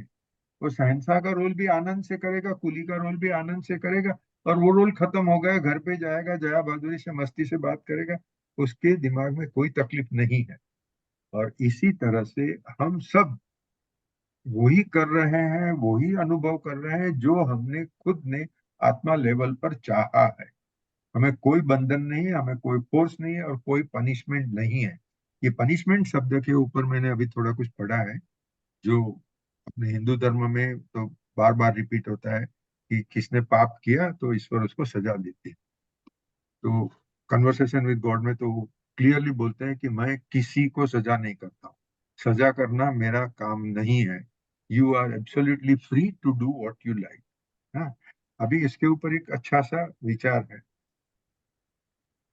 जिसने भी ला मिजरेबल अगर पढ़ा होगा, या तो tale of two cities, tale of two cities Dinkar माची से, यस यस हाँ, it was there in our syllabus. Again, it is a French story. Okay. Les Miserables में एक 8 साल का अनाथ बच्चा भूखा था, उसका कुटुंब भूखा है, वो उसने बेकरी में से एक पाव चुरा, एक ब्रेड चुराया, और उसके लिए बेचारे ने पूरा जिंदगी उसने तकलीफें, भयंकर तकलीफें सहन की। हमने पढ़ा है कि मुस्लिम धर्म में, शरीयत में, चोरी करो तो हाथ काट दो, भला करो, अगर आपने ब्लास्फेमी की मतलब अल्लाह के विरुद्ध कुछ बोला तो मार दो। तो साधु लोग बोलते हैं, ये कन्वर्सेशन विद गॉड वॉल्यूम 3 में मैंने अभी पढ़ रहा हूँ, वो स्पष्ट कहते हैं कि एक समाज स्पिरिचुअली इवॉल्व है या स्पिरिचुअली डाउन है, उसका एक इलस्ट्रेशन है कि वहां सजा कैसी होती है। इतनी कड़क सजा होती है, उसका मतलब कि वो समाज गिरा हुआ, वो समाज अद्वैत समझा ही नहीं है। अगर मुझे पता है कि जिसने मेरे घर से चोरी की वो और मैं एक ही है, तो मैं पुलिस में जाके फरियाद ही नहीं करूंगा। हाँ? जैसे ला मिजरेबल की वो फेमस स्टोरी है, वो वो पादरी के यहाँ से वो चोर, वो सिल्वर कैंडल स्टैंड चोरी करके भाग जाता है, तो वो साधु तो उसे भेंट दे देते हैं। ठीक है, ये हुई इवोल्यूशन की बात। अभी इसको हम अपनी प्रैक्टिस के साथ में जोड़ देते हैं। इनकम टैक्स में हाईएस्ट पनिशमेंट है, इसका मतलब our income tax law is of a very low category, very bad category. Otherwise, if the government is good and if the government itself is honest, people will be honest. And then there will be 5% people who will do chori, all those things.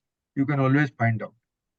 But इतनी जो punishment, कड़क punishment करने का, prosecution सबको करने का, उसका मतलब है हिंदुस्तान की गवर्नमेंट गिर रही है। और हमने प्रैक्टिस जब से शुरू की तब से यही हो रहा है, कभी भी कायदा लिबरल नहीं हुआ। रश्मिन आई differ with your opinion that is our धर्म। जो यस, आपने बताया कि 5% आदमी ही चोरी करेंगे, नहीं, ओनली 5% आदमी ही ऑनेस्ट टैक्स पर करेंगे। कोई नहीं भी कोई सी, भी कोई भी कोई भी लिबरल लॉ रहने दो, it is our character, national character is चोरी, ये प्रॉब्लम है। એટલે શું છે, કન્વર્સેશન વિથ ગોડ ની લેંગ્વેજમાં હું કહું છું, not only India, all the human beings on earth are of that category. Okay And that is why God tells Neil कि you are primitive. Don't think you are great people. चले and जो साधु महात्मा बोलते हैं कि इंसान का धर्म, इंसान का जन्म सबसे बड़ा है, इट्स ए गिफ्टेड थिंग। अरे तुम लोग स्टूपिड हो, जितने वॉर हो रहे हैं अर्थ के ऊपर, और जितने बेकार के वॉर हो रहे हैं, जितना एक्सप्लॉइटेशन हो रहा है, जो कास्टिज्म हो रहा है, कास्ट के नाम पे, धर्म के नाम पे, सेक्स के नाम पे या जेंडर के नाम पे जो अन्याय हो रहा है, तो मतलब कि इंसान को तो अभी कुछ स्पिरिचुअलिटी समझ में ही नहीं आई है। अगर मुझे अद्वैत समझ में होता तो मैं वॉर कर सकता था क्या? तो वो हाईली इवॉल्व बीइंग्स, HEB, मतलब दूसरे लोग है, जो अपने हिंदू धर्म में बोलते हैं कि 14 लोग है। हाँ, CWG में बोलते हैं ऐसे तो बहुत सारे लोग हैं, उसमें से कुछ लोग अपने से खराब हैं, मगर जो हाईली इवॉल्व बीइंग, मतलब इवॉल्व मतलब स्पिरिचुअली इवॉल्व है, वो ज्यादा शक्तिशाली है कि धनी है, ऐसा नहीं। हाईली इवॉल्व स्पिरिचुअल बीइंग्स में न चोरी होती है, न फ्रॉड होता है, न कोई दंगा होता है। और वहां अगर किसी से भूल हो गई तो पनिशमेंट भी नहीं, क्योंकि कौन पनिश करेगा, किसको पनिश करेगा? तो okay, I agree with you, India में अगर पनिशमेंट नहीं होती तो शायद 95% या 100% लोग चोरी करते थे। ओके, तो punishment is necessary, but this kind of punishment, the harshness and या प्रिजम्पटिव पनिशमेंट, अगर आपने टैक्स नहीं भरा 1,000 रुपया तो you are presume to be guilty, अभी तुम अपनी जात को बचाओ, ऐसा कायदा नहीं। एनीवे, तो CWG में भगवान बोलते हैं मैं तो किसी को सजा नहीं करता हूँ, और मैं किसी को कर्म फल नहीं देता हूँ। आत्मा लेवल पर सब आत्माओं ने मिलकर नक्की किया हमें ये नाटक करना है। तो ये पृथ्वी ऊपर एक साथ में हजारों नाटक चल रहे हैं। ठीक है, हमारा एक अपना खुद का नाटक है। हमारा नाटक क्या होता है? एक घर में एक स्टेज है, ऑफिस में एक स्टेज है, इनकम टैक्स डिपार्टमेंट में एक स्टेज है, अगर हम कर्मयोग कर रहे हैं, किधर सेवा कर रहे हैं, वो भी एक स्टेज। तो एक जीव एक साथ में 4-5 स्टेज पर काम कर रहा है। ठीक है।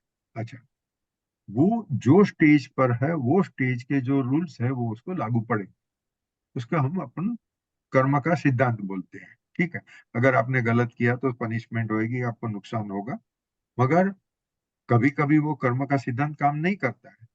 आप हमने सबने देखा है कि बड़े बड़े क्रिमिनल लोग जलसा कर रहे हैं, वो मर जावे तब तक जलसा कर रहे हैं।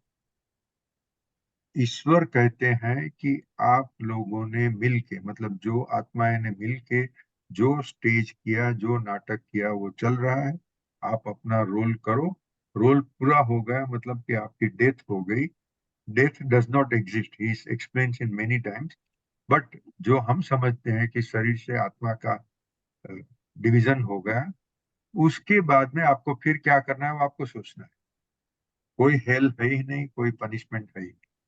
और this is where I was telling के भले कृष्ण भगवान ने कहा है कि मैं कर्म फल दाता हूँ, या तो जो 16वें अध्याय में आता है कि जो आसुरी संपत्ति इकट्ठी करते हैं उसका बहुत घटिया आगे होता है, वो नीचे जा रहे हैं और खराब से खराब नर्क में उसकी गति होगी, वो सब बकवास। और ये चीज पर मैं कन्वर्सेशन विद गॉड को ज्यादा मानता हूँ, क्योंकि वो अद्वैत वेदांत के साथ एकदम बराबर लॉजिक मिलता है। अगर आप ब्रह्मा है, आपको कौन सजा कर सकता? कोई नहीं। नाटक के अंदर जब तक वो होगा, वो नाटक में से जब आप नीचे खड़े हो गए, और या तो जैसे हमने आगे बोला था कि मैं तो थिएटर से ही बाहर निकल गया, अभी थिएटर में क्या हो रहा है मुझे कोई कनेक्शन नहीं है। तो कर्म का सिद्धांत है भी, कर्म का सिद्धांत की बहुत सारी लिमिटेशंस है। वो लिमिटेशंस ये है कि जब तक मैं जीव भाव रखता हूँ मुझे पनिशमेंट होगी। जैसे मैं जीव भाव छोड़ दिया, मैंने ये कपड़े निकाल दिए, दूसरे कपड़े पहन लिए, बात खत्म। It's a very difficult statement, but yes Rashmi भाई, आपने ये पहले भी कहा है, और मैं जस्ट इस पे वो एक खाली just a small counter to it. हाँ जी, हाँ जी। और ये हमने पहले भी इस बारे में नेचुरली वो चर्चा भी की है और अपने व्हाट्सएप मैसेजेस पे भी की है, पर दोनों में थोड़ा ये अंतर तो है ही। और जैसे मैंने एक बार पहले भी लिखा था कि जब हम कन्वर्सेशन ऑफ गॉड की बात करते हैं, तो वो जो ऑथर है ना, कभी कभी वो मिक्स स्टेटमेंट्स किए हैं उन्होंने, और बहुत जगह पे वो अद्वैत वेदांत की फिलोसफी के बिल्कुल अगेंस्ट किए हैं। और हम जब पनिशमेंट की बात करते हैं, यहां तक की बात की थी कि ऐसा कोई ऊपर बैठा नहीं है जो हम्म, हमको पनिश करता है। हम्म, ये हमारा सनातन धर्म भी यही कहता है, वेद उपनिषद भी यही कहते हैं, लेकिन हम उसको टर्मिनोलॉजी के हिसाब से ऐसा कहा जाता है कि पाप और पुण्य। और ये हमने उसको वासना के कॉन्सेप्ट से भी समझा था। एक बार वो सर्वप्रियानंद जी भी समझा रहे थे एक वीडियो में, उन्होंने भी बहुत अच्छे तरीके से अपने तरीके से समझाया था कि हम कोई भी एक्शन करते हैं, हम्म, वो एक्शन का उसका एक इफेक्ट होता है। उस बराबर। इफेक्ट का जो जो उसको होता है, उसको हम मेरिट और डीमेरिट कह सकते हैं। उस मेरिट को हम पुण्य कहते हैं, और यानी डीमेरिट को पाप कहते हैं। और उसी की वजह से हमको जो मिलता है, उसको हम कहते हैं कि हमको किसी ने पनिश किया। At least we are not punished by someone. हाँ, हम कोई हमको पनिश नहीं करता, हमारा एक्शन हमको पनिश करता है। जैसे हमने एक बार एग्जाम्पल भी लिखा था कि मैं कहीं इलेक्ट्रिसिटी में अपना हाथ डालूंगा, तो कोई बैठा नहीं है कि मुझे पनिश करने के लिए, वो मेरी action itself will punish me, मेरे को शॉक लगेगा।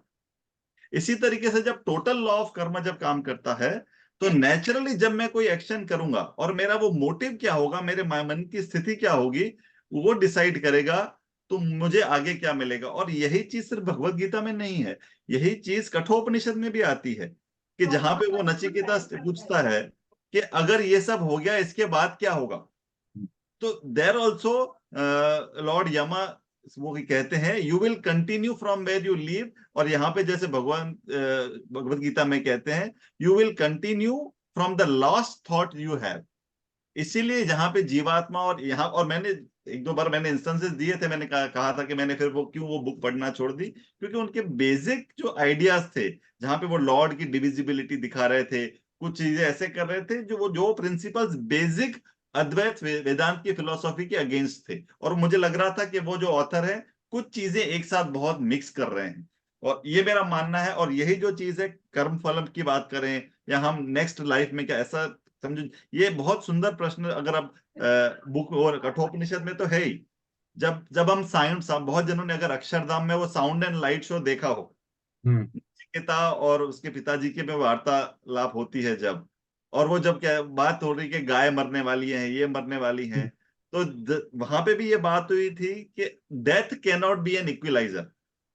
आज आप बहुत अच्छा जीवन जिए, लोगों की मदद की, आपने इतना सारा समाज के लिए काम किया, जिससे हमने पहले एक बात की कि इससे हमारी चित्त शुद्धि हुई।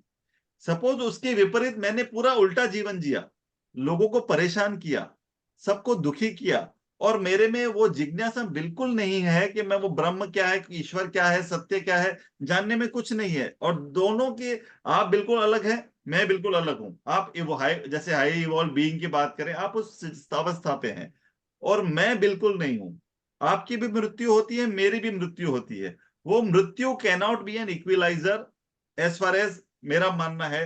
जैसे इवन हमारे अद्वैत वेदांत के सभी शास्त्र, be it Kathopanishad and various other Upanishad, the death can not be an equaliser. Ashok भाई, I will make a request to you. Conversation with God में कोई भी 3 इश्यूज आप सोचो कि जो आपको अद्वैत वेदांत के विरुद्ध लगते हैं, हाँ, और वो मुझे आप ईमेल करो। फिर आप जब भी फ्री होंगे तभी हम दोनों टेलीफोन के ऊपर बात करेंगे, क्योंकि मेरी ये समझ है कि कन्वर्सेशन विद गॉड एग्जैक्टली अद्वैत वेदांत की बात कर रहा है, और जो 4 महावाक्य उसको तो एकदम पकड़ के रखा है। और तो वो मैं भेज दूंगा, क्योंकि मैंने लास्ट टाइम भी वो जैसे ग्रुप में डाल दिया था, जहां हाँ, जो उनके 4 या 5 स्टेटमेंट्स थे विच वर टोटली अगेंस्ट। फिर कोई बात नहीं। सॉरी, मुझे अभी याद नहीं है, अगर हाँ, आपके पास होगा तो मुझे फिर से भेजिए और ठीक अपन बात करेंगे एक बार। ठीक। ओके, मैं मतलब मेरा तो ये मानना है कि इट इज सपोर्टिंग अद्वैत वेदांत, और नहीं, मुझे आप भी इंडिविजुअल बात मत करना, फिलोसफी ग्रुप में एक बात करना, हमको भी ज्ञान मिलेगा। ओके। ओके, करेंगे, हमारी बात कर ली आपने, मेरी हिम्मत नहीं होती थी ये बोलने की। अरे बाप रे। हाँ, तो ठीक है ना, उसके लिए अलग से डिस्कशन रखेंगे, मतलब we will offer to everybody whoever wants to join, मगर conversation with God and Advaita Vedanta, ठीक है, ये सब्जेक्ट यस पर यस, करेंगे, ठीक है। स्पेशल सेशन रखेंगे इसके लिए एक। हाँ, एक स्पेशल सेशन रखेंगे, बराबर।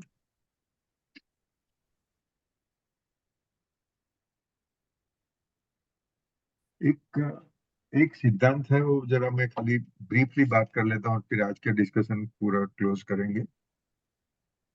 प्रत्यक्ष और परोक्ष और अपरोक्ष, ये 3 शब्द है। ये प्रत्यक्ष और परोक्ष को तो सबको पता होगा, हाँ? प्रत्यक्ष मतलब ये पेन मेरे सामने पड़ी है, मैंने देखा ये पेन है, तो चलो मुझे पता है ये पेन है, इससे मैं लिखूंगा तो ब्लू कलर का लाइन आएगी, ठीक है। परोक्ष मतलब समझो कि ऑस्ट्रेलिया की बात कर रहे हैं। अभी मैंने ऑस्ट्रेलिया कभी देखा नहीं है, मैं कभी गया नहीं, मगर और लोगों ने बात की है, और जो जिसके ऊपर हम श्रद्धा रख सकते हैं ऐसे लोगों ने बात की है कि भाई ऑस्ट्रेलिया है, तो हमने मान लिया कि ऑस्ट्रेलिया है। और ऑस्ट्रेलिया में से जो जाके आए उन लोगों ने बताया कि यार ऑस्ट्रेलिया तो बहुत अच्छा देश है, वहाँ ये अपने यहाँ जैसे इनकम टैक्स में पनिशमेंट होती है ऐसा है ही नहीं, हमने जो रिटर्न फाइल किया वो एक्सेप्ट हो जाता है, तो लगता है कि ये तो यार हेवन है। ये समझ परोक्ष है। परोक्ष मतलब मेरी 5 इंद्रियों से मैंने अनुभव नहीं किया है। प्रत्यक्ष मतलब 5 या 5 में से कोई भी इंद्रिय से जो अनुभव किया वो प्रत्यक्ष है। और जो दूसरों ने कहा और मैंने माना या नहीं माना वो मेरा अनुभव परोक्ष है। अभी अपरोक्ष का मतलब क्या? प्रत्यक्ष और परोक्ष दोनों विरोधाभासी है, और अपरोक्ष मतलब ये क्या हो, अ शब्द का यूज किया मतलब विरोधी लगता है, मगर अपरोक्ष वो प्रत्यक्ष है, परोक्ष है, क्या है? पराशक्ति हुआ क्या सर? हाँ, पराशक्ति बोलते हैं वो एक तरीके से। नहीं नहीं, नहीं। मैं बताऊं, अशोक जी को तो पता ही है, मगर अपरोक्ष मतलब मैंने हृदय से जो अनुभूति की, हाँ। हाँ, समझो मेरा फैमिली है, मुझे प्रेम करता है, अभी मेरा बेटा अमेरिका में बैठा है, वो मुझे प्रेम करता है, मैं उसे प्रेम करता हूँ, ठीक है, उसमें हमें कोई कोई एग्जामिनेशन की जरूरत नहीं है, अनुभव होगा तो ही मैं मानूंगा ऐसी जरूरत भी नहीं है, हाँ। ये मेरी अपरोक्ष ये मेरा अपरोक्ष अनुभव है, क्योंकि मेरा 5 इंद्रियों को छोड़ दिया, मेरे हृदय से ये अनुभूति हो रही है कि कृष्ण कुमार जी मुझे प्रेम कर रहे हैं। अभी इसको कोई सबूत नहीं चाहिए मुझे। एक्सपीरियंशियल। हाँ, एक्सपीरियंशियल, बराबर। और फीलिंग। ठीक है। अभी हमने पहले 4 श्लोक शायद कवर किए, ऐसे बोल सकते हैं। नहीं, 4 5।